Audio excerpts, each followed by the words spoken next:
राजस्थान की सियासत में इन दिनों एक नाम तेजी से चर्चा का विषय बना हुआ है। नरेश मीणा, जो अपनी बेबाक राय, जनहित के मुद्दों पर आवाज उठाने और लड़ाकू तेवरों के लिए जाने वाले नरेश मीणा को कई लोग हनुमान बेनीवाल के बाद जनता का सबसे बड़ा लड़ाका नेता मानते हैं, क्योंकि उनकी सक्रियता, जनता से सीधा जुड़ाव और हर मुद्दे पर एक मजबूत प्रतिक्रिया ने उन्हें प्रदेश की नई नेतृत्व श्रेणी में स्थापित किया है। तो वहीं युवा वर्ग में उनकी लोकप्रियता लगातार बढ़ रही है और कई राजनीतिक विश्लेषक उन्हें भविष्य का उभरता चेहरा भी मानते हैं। लेकिन इसके साथ ही नरेश मीणा के राजनीतिक सफर में कुछ ऐसे विवाद भी रहे हैं जिनकी वजह से उनकी छवि को झटका लगा है।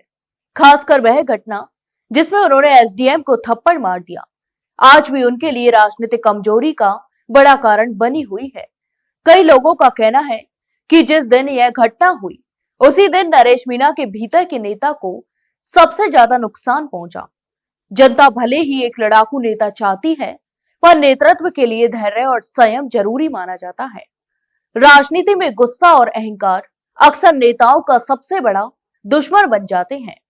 नरेश मीणा के संदर्भ में भी यही बात कही जा रही है।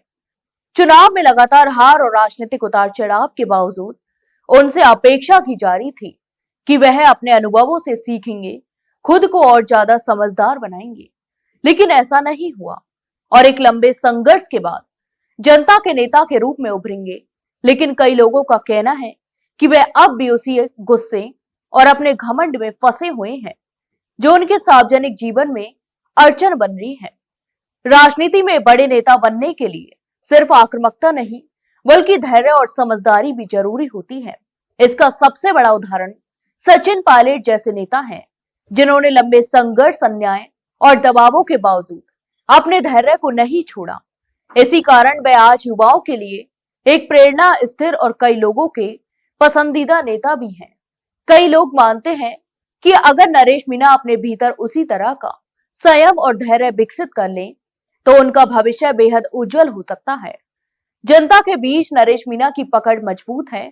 उनकी छवि एक जनप्रिय और जुझारू नेता की भी है। उनके पास साहस भी है, आवाज उठाने का हौसला भी है और जनता के मुद्दों पर खड़े होने की क्षमता भी है। लेकिन इन गुणों के साथ यदि वे गुस्से और घमंड को त्याग कर व्यवहार में थोड़ी सी नरमी और समझदारी दिखाएं, तो वह राजस्थान की राजनीति में एक बड़ा नाम बन सकते हैं। राजनीति सिर्फ लड़ाई लड़ने का मंच नहीं, बल्कि संवाद, धैर्य और रणनीति का खेल भी है। नरेश मीणा के पास वह दम और लोकप्रियता है जो उन्हें भीड़ से अलग करती है। अब उनके सामने सबसे बड़ी चुनौती अपने व्यवहार और कार्यशैली में सुधार लाने की है। यदि वे ऐसा कर पाते हैं, तो उनका भविष्य निसंदेह उज्जवल होगा और वे प्रदेश के सबसे प्रभावशाली युवा नेताओं में शामिल हो सकते हैं।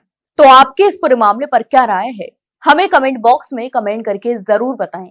और वहीं अगर जानकारी अच्छी लगी हो तो वीडियो को लाइक और शेयर जरूर करें। और हाँ, चैनल को सब्सक्राइब करना ना भूलें। फिलहाल के लिए इतना ही। जल्द मिलते एक नई जानकारी के साथ, तब तक के लिए नमस्कार।